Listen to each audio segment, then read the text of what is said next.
નમસ્કાર દર્શક મિત્રો, સ્વાગત છે આપ સર્વ દર્શકોનું મયુર માહિતી યુટ્યુબ ચેનલમાં।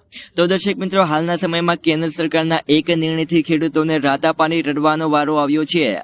જેમ કે મિત્રો, અત્યારે કેન્દ્ર સરકારે ડુંગળીના નિકાસ પર પ્રતિબંધ મૂક્યો છે। એના કારણે મિત્રો ખેડૂતોને ઘણી બધી સમસ્યાનો સામનો કરવો પડી રહ્યો છે। જેમ કે મિત્રો, ખેડૂતોને જે ડુંગળીના પહેલાના સમયમાં 700 રૂપિયાથી 800 રૂપિયા મળતા હતા, તે ત્યારબાદ મિત્રો અત્યારે નિકાસ બંધના કારણે 300 રૂપિયાથી 400 રૂપિયા મળી રહ્યા છે। અને ખેડૂતોની ડુંગળી પણ મિત્રો યાર્ડમાં પડી બગડી રહી છે। આનાથી મિત્રો ખેડૂતોને રાતા પાણી રડવાનો વારો આવ્યો છે।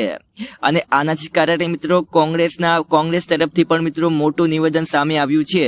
તો મિત્રો, હાલ ડુંગળીની સિઝન શરૂ છે, તેથી મિત્રો ભાવનગરના માર્કેટ યાર્ડમાં ડુંગળીની સારી આવક છે, પરંતુ ડુંગળીના પૂરતા ભાવ ન મળતા ખેડૂતોને નુકસાન થઈ રહ્યું છે। ત્યારે મિત્રો ડુંગળીની નિકાસ કરવાની છૂટ આપવામાં આવે તેવી કોંગ્રેસે સરકાર સામે માંગણી કરી છે।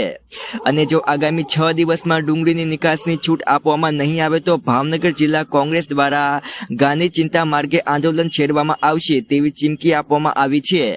ત્યારે મિત્રો ડુંગળીની આવક માર્કેટ યાર્ડમાં મોટા પ્રમાણમાં છે, પરંતુ આ સરકારે મિત્રો નિકાસબંધી કરેલી હોવાથી ખેડૂતોને ઓછા ભાવ ડુંગળીનું વેચાણ થાય છે। ઓછા ભાવે મિત્રો સરકારના મતડિયાઓ મોટા વેપારીઓ તમામ માલની ખરીદી ઓછા ભાવે કરે છે અને માલનો સંગ્રહ કરે છે। જ્યારે ખેડૂતો પાસે માલ ના હોય ત્યારે આ ખેડૂત વિરોધી સરકાર નિકાસની છૂટ આપે છે। તેઓ અત્યારે ખેડૂતોને નિકાસની છૂટ દેવી જોઈએ, તેથી મિત્રો ખેડૂતોને પોષણસર ભાવ મળી શકે। ડુંગળીમાં નિકાસ બંધી ખુલ્લી કરવામાં નહીં આવે તો જિલ્લા કોંગ્રેસની આગેવાની હેઠળ ભાવનગર જિલ્લાના ખેડૂતો સાથે લઈને ગાંધી ચિંતા માર્ગે ઉગ્ર આંદોલન કરવામાં આવશે। આ ઉપરાંત મિત્રો ભાવનગર માર્કેટ યાર્ડમાં છેલ્લા ઘણા વર્ષોથી ચૂંટણી થઈ રહી નથી અને સરકાર ભાજપના કાર્યકર્તાઓને નોમિનેટ કરી યાર્ડ ચલાવે છે।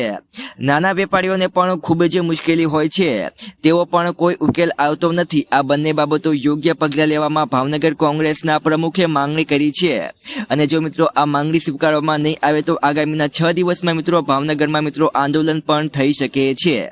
તો મિત્રો, આજના વિડીયોમાં આટલું જ। જો વિડીયો પસંદ આવ્યો હોય તો લાઈક કરી નાખજો। આવા તાજા સમાચાર જાણવા માટે આપણી મયુર માહિતી યુટ્યુબ ચેનલને સબસ્ક્રાઇબ કરી નાખજો। તો મળીએ આવતીકાલના નવા વિડીયોમાં।